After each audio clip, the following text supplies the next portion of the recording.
Good morning. It is Wednesday, June 1st, 2022. Back here for Daily Shakeup number 547.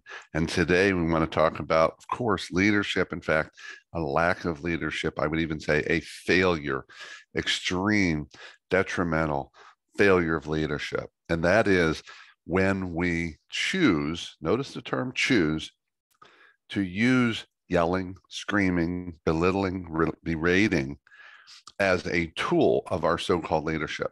Someone close to me just took a new job last week, and the person was an entrepreneur, had a strong track record in their business, had a history in leadership, demonstrated leadership, and yet on day one, this leader revealed himself consistently on a regular basis, yelling, screaming, berating, belittling team members.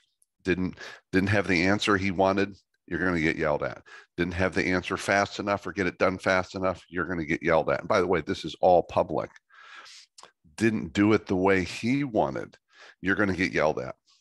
No training, no development, no support, no nothing.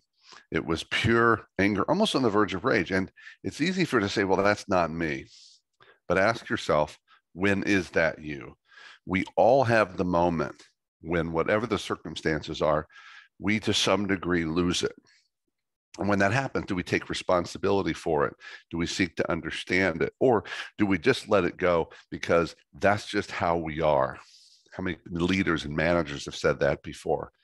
So this so-called leader revealed himself day in and day out. And my friend, within a week, was out of there because it was very clear what this so-called leader was or was not.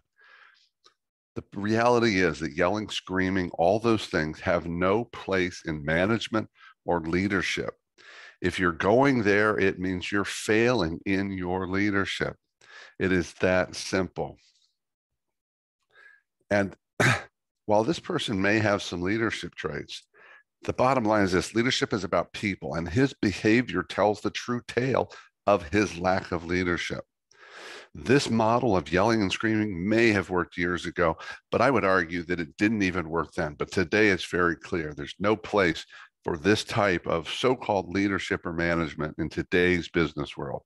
And if you're that person, then know this: you're failing as a leader. That's it. Keep taking care of yourself and everyone around you, and by all means, stay connected.